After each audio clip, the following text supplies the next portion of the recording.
Hello everyone! Welcome po ulit sa ating Math-Isip YouTube channel where you can find free Tagalog mathematics tutorial.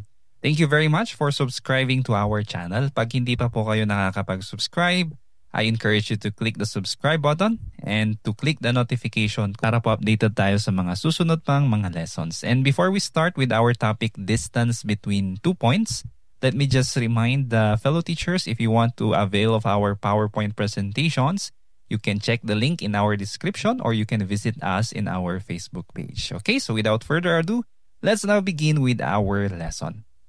For our learning competency, at the end of our lesson, you will be able to solve problems involving distance between 2 points on the Cartesian coordinate plane. All right, so let's start with our review. At the previous lesson, we were able to learn about Cartesian coordinate system. And we learned there that the Cartesian coordinate plane is composed of 2 number lines. Yung unang number line is a horizontal number line which we call the x-axis. And yung pangalawang number line is the vertical number line which we call the y-axis. And they meet at a common point which we call the origin. Okay, aside from this, we also have here the grid lines. Ito na yung corresponding sa mga numbers dito sa ating mga axis or dito sa x and then sa y-axis. Also, we learned about plotting points. Ito na po yung gamit ng mga number line na yan. This is to locate points here in this rectangular coordinate plane. And we also learned about determining yung coordinates ng mga points na yon. So if you haven't watched our previous lesson on Cartesian coordinate plane, I encourage you to watch this first before you proceed with our lesson today, before we proceed to the next part.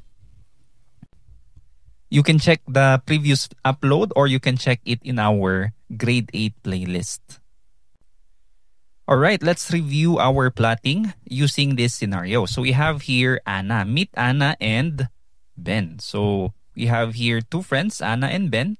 Anna's house is located at the point -2 and 3, while Ben's house is located at 3, 3. So those are the coordinates of their houses. Now, let's plot their houses on the Cartesian plane para ma-review po natin yung plotting. So, let's start with Anna. Okay, so Anna, we can use this method where we get the distance from the origin. So, yung unang distance natin is -2. So, mag-move lang tayo ng 2 units going to the left side since it is negative. Kaya nandito tayo sa point na to. And then next, we will move going up. So we will get 1, 2, and 3 units because our y-coordinate is 3. When it comes to the y-coordinate, kapag positive po siya, going up. And then kapag negative naman po siya, you will go down. So since this is positive, kaya po tayo tumaas dito. Therefore, our point is located here. Okay, and let's label it using letter A, capital letter. And then our coordinate is -2 and then +3. Remember, -2 here is the x-coordinate or what we call the abscissa, and then yung 3 is what we call the y-coordinate or yung ating ordinate na tinatawag. Next, let's plot also the house of Ben. Okay, we can use this method. Ito na po yung intersection, wherein the first coordinate 3, we just make a line here dito sa ating x-axis, and then another coordinate 3, we just make another line dito sa y-axis. And then tingnan natin kung ano yung intersection nila, which is at this point. So ito na po yung location ng kanyang bahay. So Ben's house is at point B. Let's use letter B to indicate yung or to label yung point B or yung bahay ni Ben. And then our coordinate is 3, 3. Okay, now remember, kahit aling method po ang pwede nating gamitin dito, okay lang po siya. So pwedeng ito, this method, or you can also use the intersection method. Okay, so there you go. That's how we plot points on the Cartesian plane. Now, the question is, how can we measure how far apart they live? Paano pag hahanapin natin yung distance nung dalawang point? Now, since they are aligned, we can just count how many units they are apart. Okay, so tignan po natin, bilangin lang po natin. Since we have here 1, 2, 3, and 4, and 5 units, alam natin na ang distance nila ay 5 units basing from the graph, or basing from this plane figure. Now, pag wala po tayong Cartesian plane, wala po tayong Cartesian coordinate plane, hindi po natin malalaman kaagad yung kanyang distance. Lalo na po kung masyado nang malaki yung mga values. Now, we can use this formula which we call the horizontal distance formula wherein we can just subtract yung kanilang mga x-coordinate. Okay, so what's the formula? We have here distance of the horizontal distance is equal to the absolute value of x sub 2 minus x sub 1. Okay, remember these are two x-coordinates. Okay, so saan po yung x sub 1 at saka x sub 2 dito sa ating mga points? Okay, or sa ating mga coordinates? Well, kung ang panggagalingan natin is from Anna going to Ben's house, we can say that x sub 1 is negative 2. Ito yung first na x-coordinate. And then x sub 2 will be positive 3. Ito yung second na x-coordinate. Okay, or kung pwede naman na yung distance natin manggagaling kay Ben going to Anna, pwedeng ito ang x sub 1 and then ito naman po ang x sub 2. So, the point is, since this is distance, it doesn't matter kung saan po tayo nagsimula at saan tayo nag-end. So, pwedeng magkabaliktad po yung ating x sub 1 and x sub 2. So, okay, so let's now substitute. We have here d is equal to the absolute value of 3 minus negative 2. So yung x sub 1 po natin dito is yung x-coordinate ni Anna which is negative 2 and then yung x sub 2 natin is yung x-coordinate ni Ben which is positive 3. Now let's subtract. Okay, 3 minus negative 2, it will give us 3 plus 2. Remember, keep, change, and then change. Okay, therefore 3 plus 2, it will give you 5. And then remember, this is the absolute value sign. So absolute value of 5 is equal to positive 5. Kaya kahit na ano po yung unahin natin dyan, kahit na maging negative yung ating sagot, remember distance wala pong negative na value. So magiging positive naman po siya in the end. Therefore, our final answer is 5 units. So the distance between Anna's house and Ben's house is 5 units. Okay, now let's add another friend. Let's say he is in the same neighborhood. Okay, ang pangalan niya ay Carlo. So Carlo lives directly south of Anna at point C. Okay, now andito po yung kanyang location. Okay, we have here point C. Now let's determine its coordinate para ma-review natin how to determine the coordinate of a point. Okay, so remember, tignan lang po natin yung tapat niya dito sa ating x-axis and then dito sa ating y-axis. Okay, so ano pong mauna? Yung x-coordinate. Since nakatapat siya dito sa ating x-axis negative 2, ang kanyang x-coordinate ay negative 2. And then since nakatapat dito sa negative 1 under the y-coordinate, y-axis, ang kanyang ordinate ay negative 1. So abscissa is negative 2 and ordinate is negative 1. There you go. That's how we determine the coordinate of a point. Now, another question is, how far apart are they? So, the distance between Anna and then Carlo. Paano natin malalaman yung distance? So, just like the concept of getting the distance from A to B, ganun din po dito sa A to C. Yun nga lang, vertical na po siya. Okay, so we have here, kung bibilangin natin basing dito sa ating Cartesian plane, we can see that it has 1, 2, 3, 4 units distance. Pero sabi ko nga kanina, paano kung mas malaki yung mga values? How do we do it easier without looking at the graph? Okay, so we can use now a vertical distance. Okay, same principle with our horizontal distance. Yun nga lang, sa horizontal distance, we are dealing with the x coordinates. Now, for our vertical distance, we will now deal with our y coordinates. Okay, so saan po ang uunahin natin? Alin po ang y sub 1 and y sub 2? Kahit alin po dito ang mauuna. It's okay. Remember, distance is always positive. Alright, so let's now substitute. Okay, so we have here d is equal to the absolute value of negative 1 minus 3. So yung negative 1 natin, galing po dito kay Carlo, which is we label it as our y sub 2. And ang ating y sub 1 is yung 3. Okay, or yung y coordinate ni Anna. So negative 1 minus 3, we will get negative 1 plus negative 3. And then, if we add them, we will get negative 4. So since this is absolute value, we get the positive value of negative 4. It will now be positive 4. So there are 4 units between Anna's house and Carlos' house. Alright, to practice, I have here a short exercise for you. Try to determine if the following points are aligned horizontally or vertically. Then find the distance between them. Okay, so try nyo po itong gawin sa scrap paper or in any kind of paper there. And then you can pause this video and then play to compare your answers if you are done. Okay, so God bless po sa inyong pagsagot. And while you are doing that, I'll just show a short ad for our teachers. Okay, God bless po sa inyong pagsagot.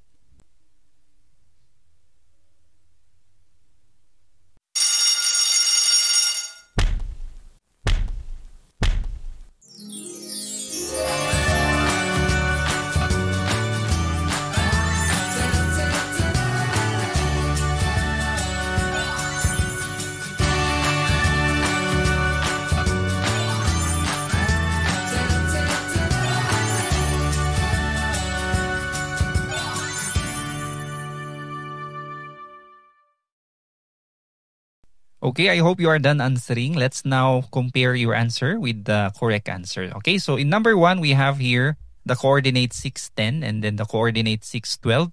If you can notice, we have here same x coordinates. So parehas po yung kanilang x coordinates. We just need to operate yung mga y coordinates. So we are dealing with vertical distance. Okay, so they are vertically aligned.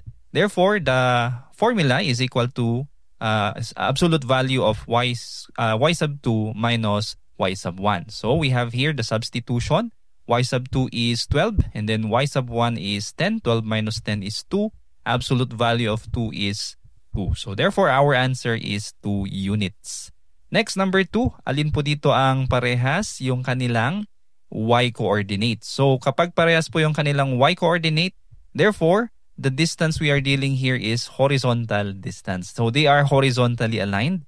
Therefore, our formula is equal to x sub 2 minus x sub 1. So subtract lang po natin yung kanilang mga x coordinate. We will get 5 minus negative 14.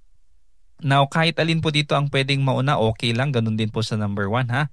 Anyway, magiging parehas naman po yung kanilang final answer. So we have here, absolute value of 19 is 19. Okay, 19 units. Next, for number 3, parehas po ulit yung kanilang y coordinates. So we will just subtract yung x coordinates. So we will get the horizontal distance. So x sub 2 minus x sub 1, kahit alin po ulit dyan ang mauna, okay lang. Therefore, negative 35 minus negative 17, we have negative 18. Since this is negative and we are looking for the absolute value, we will just get the positive value. So we have here 18 units. And lastly, for number 4, parehas po ang kanilang x coordinates. Therefore, this is vertically aligned. So let's just subtract 12 and then negative 23. So y sub 2 is negative 23 or kahit positive 12, okay lang yan. Negative 23 minus 12, we will get negative 35. Absolute value of negative 35, it will give you 35 units. Ayun, so okay, I hope nasagot nyo po yung 4 na questions na ito. Alright, so let's now move to the next part of our lesson. Let's continue with our story. Okay, what if another friend, Dana, lives in the same neighborhood, but they are not in line horizontally or vertically? Okay, let's say Dana's house is at point 2, negative 4. Ito yung kanyang coordinate.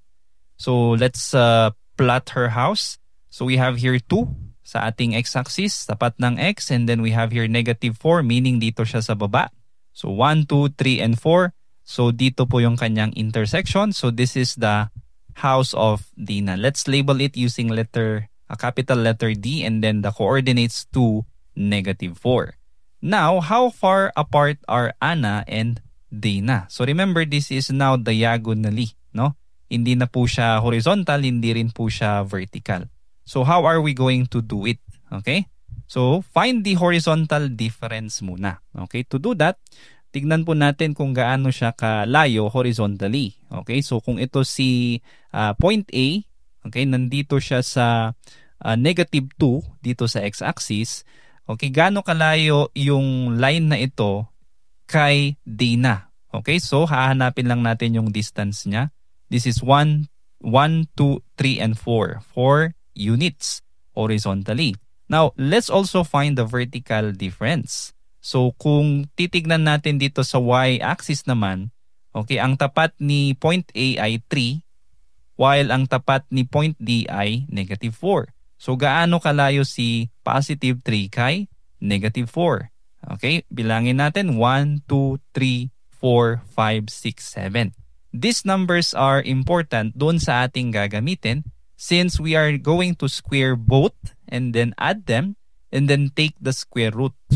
Yun na po yung tinatawag nating distance formula. Okay, so this is the very important formula. This is actually derived from the Pythagorean theorem, no? Kung hindi nyo pa po alam ang ibig sabihin ng Pythagorean theorem, you're going to learn this later on, okay, on the same grade level. Pero kung wala pa po kayong idea, ito lang po yung ibig sabihin ng Pythagorean theorem. It is used to measure the hypotenuse or yung longest side ng ating right triangle. As you can see, meron po tayong nabubuong right triangle dito. And itong distance formula galing po dun sa Pythagorean theorem. So this is the formula. All we have to do is to substitute our given. So how do you read this formula? D is equal to the square root of x sub 2 minus x sub 1, the quantity squared, plus y sub 2 minus y sub 1, the quantity squared. Okay, we can also read this as the square root of x sub 2 minus x sub 1 plus the square of y sub 2 minus y sub 1. Okay, so let's now substitute. Pero bago po tayo mag-substitute, I would recommend to label our points first. I-label po natin yung kanilang mga coordinates para hindi tayo malito. Halimbawa dito, we have here negative 2. Ito po ang gawin nating x sub 1. And then si 3 naman, yun ang magiging y sub 1. Now for our second point, we have here 2, negative 4. Si 2 ang magiging x sub 2. And then si negative 4 naman ang magiging y sub 2. Okay, let's now substitute it in our formula. So x sub 2 is 2 coming from Dana's coordinate. And then we have here x sub 1 is negative 2 coming from Anna's coordinate. For our y sub 2, we have here negative 4 and our y sub 1 is positive 3. Okay, so ano po yung una nating gagawin pag nag-substitute na tayo? Okay, so remember our rule when it comes to operations. You have the GEMDAS rule wherein we need to use the groupings first before the exponent. Okay, so ito muna, 2 minus negative 2, we will get positive 4. And then we also have here negative 4 minus 3, we will get negative 7. Okay, so let's continue with our solution. So we have here positive 4 and then negative 7. Now we can now square these two numbers. So 4 raised to 2, meaning 4 times 4, it will give you 16. And then here negative 7 raised to 2, meaning negative 7 times negative 7, it will give us positive 49. So we can now add these two numbers, 16 plus 49, we will get 65. And then get the square root, we will get 8.06. Pwede rin naman pong ganito na siya, depende po sa inyong teacher. Square root of 65 or 8.06 units. Okay, so the distance of point A to point D is 8.06 units. Okay, yun po ang magagawa ng distance formula, especially if it is now diagonally. Okay, so diagonal distance. Hindi na po natin pwedeng basta-basta na lang bilangin yung number of units kasi ito po ay diagonal line na. Mahirap na po yun. So, ang tanong, pwede pa natin gamitin ang distance formula kahit na horizontal distance, just like the distance between Anna's house and Ben's house, o kaya ay vertical distance, just like the distance of point A to point C, Carlos' house? Yes, universal formula po ito. Pwede natin gamitin sa kahit anong orientation. So, ganun lang po ang paggamit ng distance formula. I hope naintindihan nyo po. And for you to practice, we have here exercise B. Okay, this time you are going to find the distance between the following pairs of points using now the distance formula. So, since magkakaiba na po yung kanilang coordinates, hindi na po yan horizontal and vertical distance. So, gagamit na po kayo ng distance formula in these three items. So, gawin nyo po ito sa inyong papel and you can come back to check your answers later. So, God bless po sa inyong pagsagot.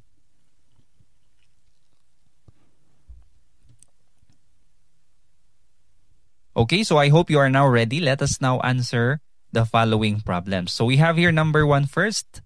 Okay, here we will use the distance formula. Okay, so tatandaan nyo po ito, i-memorize nyo po para alam nyo ang gagawin nyo whether what distance you are going to solve for. Pwedeng horizontally or pwedeng vertically or even diagonally.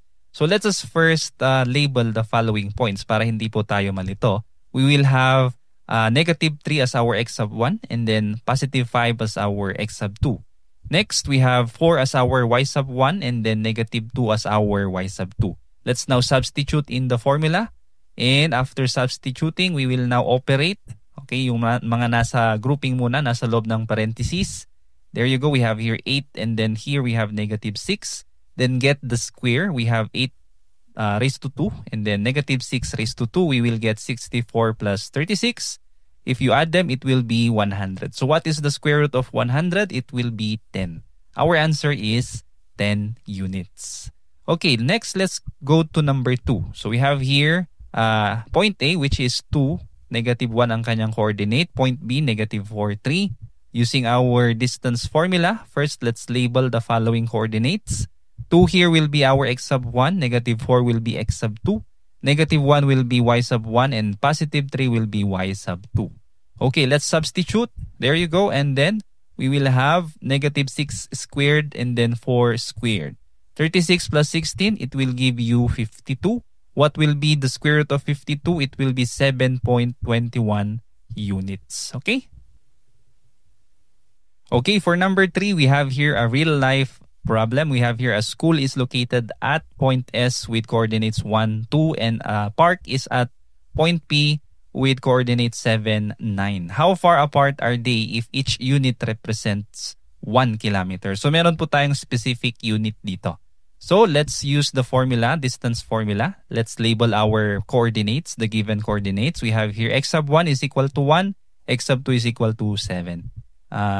Y sub 1 is equal to 2, y sub 2 is equal to 9. Let's now substitute. We have 7 minus 1, we have 9 minus 2. 7 minus 1 is 6 raised to 2. 9 minus 2 is 7 raised to 2. 6 times 6 is 36 and then 7 times 7 is 49. Let's add 36 and 49, we will get 85. Let's get the square root of 85. It will be a decimal, 9.22. So ano na po yung magiging unit natin? Since this is kilometers, we will now write here 9.22 kilometers. Okay, so I hope nasagot nyo po ng tama yung ating mga exercise question. Okay, before we end, let's have these lessons beyond numbers. So in our examples a while ago, we were able to use this story on these 4 friends. So remember, friendship is very important. Okay, even if our friends may live far apart, there will always be a way to connect with them. Lalo na po ngayon, meron na po tayong social media. We have our phone and our internet. We can always check on with our friends. And if I'm going to ask you this question, how can learning about distance between 2 points remind us about the importance of keeping our friendship strong despite distance? If you have your answers, you can write on our comment section. Okay? Okay, lastly, if you want more practice on this topic, we have here this activity on solving word problems using the distance formula, okay, on the coordinate plane. So try to answer this, and then if you want to check your answers, if your teacher is using this presentation, you will be able to check this activity. Okay, so that's it for now. For our next lesson, we will be having midpoint of a line segment. So I hope to see you again on the next video. Thank you for listening and God bless po sa inyong lahat. Kung meron kang natutunan sa video na ito, please click the subscribe button to support this channel para mas matulungan ulit kita sa mga susunod mo pang math lessons. Lagi mong tatandaan, ang math ay para sa lahat. At ako si Teacher Van, nagsasabing dito sa Math Isip, lamang ang nag-iisip. God bless and see you on the next video. Bye-bye.